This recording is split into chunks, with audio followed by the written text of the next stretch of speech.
In 1948, the National Party came to power and formally implemented apartheid, a system of brutal racial segregation where the white minority systematically oppressed the black majority.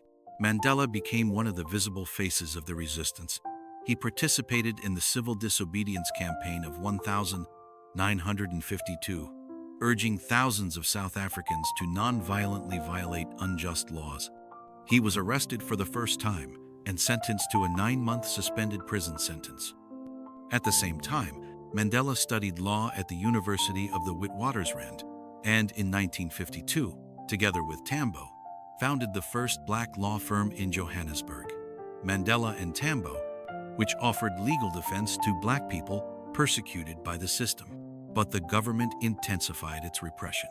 In 1956, Mandela was arrested along with 156 other activists in the treason trial, which lasted until 1961. Although he was eventually acquitted, surveillance of him intensified. In 1960, a key event occurred: the Sharpeville Massacre, where South African police killed 69 black protesters. Mandela understood that peaceful struggle was not enough. 1962. Mandela, still committed to the liberation of his people, helped form the ANC's armed wing, Umkhonto weSizwe, the Spear of the Nation, in 1961. Its mission was to sabotage infrastructure without causing deaths, as a way to pressure the regime. In 1962, he traveled clandestinely to countries such as Ethiopia, Algeria, and England to obtain support and military training. But that same year, he was captured by the South African police. He was sentenced to 5 years in prison for leaving the country illegally and inciting strikes. Life on Robben Island was brutal. Mandela was assigned to forced labor in a lime quarry. He slept in a cell measuring 2 by 2.5 meters without a bed or hot water. He was forbidden to see his wife, Winnie, more than twice a year, and his letters were censored. But Mandela never broke. In prison, he became a teacher to the other inmates, teaching history, politics, and law.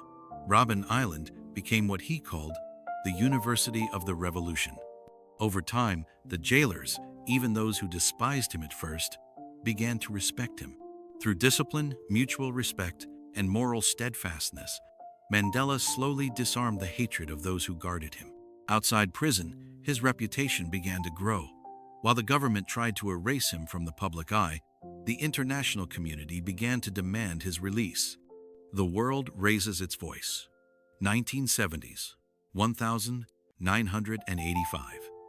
During the 1970s, the anti-apartheid movement grew. Many countries imposed economic sanctions on South Africa. Organizations such as the United Nations, religious leaders, and celebrities began global campaigns demanding. In 1976, the Soweto Massacre, in which more than 600 students died, further sparked international outrage. Protests multiplied. Mandela, although imprisoned, became the face of the resistance. In 1982, he was transferred from Robben Island to Pollsmoor Prison in Cape Town, and later to Victor Verster, in slightly better conditions. The weakened South African regime was seeking a peaceful solution. Secret talks began between Mandela and senior government officials. In 1985, President Peter Botha offered to free Mandela in exchange for his renouncing armed struggle. His response was clear: "What freedom am I being offered while the organization of my people remains prohibited?" Mandela refused, but he did not reject dialogue. Over the next few years, he met with government representatives in secret. Meanwhile, outside prison, Winnie Mandela kept the struggle alive, albeit mired in controversy. In 1989, Botha was replaced by Frederick Willem de Klerk, a reformer who understood that apartheid was unsustainable. In 1990, de Klerk legalized the ANC, and for the first time in nearly 3 decades, there was public talk of freeing Mandela. Freedom. The 11th of February, 1990. That day, the world stopped. The cameras were ready. Thousands of people lined the streets of Cape Town. After 27 years in prison, Nelson Mandela walked free, holding Winnie's hand. He wore a gray suit, his face serene, his gaze steady. In front of thousands, he said, "I have come here as a humble servant of the people. Our path to freedom is irreversible. There can be no turning back." Mandela wasn't seeking revenge. His priority was national reconciliation. But the hardest part remained: ending apartheid once and for all and rebuilding a divided nation. After nearly 3 decades of captivity, Mandela emerged not with hatred but with vision. The man many wanted to silence returned with a message of unity. In our next episode, the fall of apartheid and how a prisoner became president.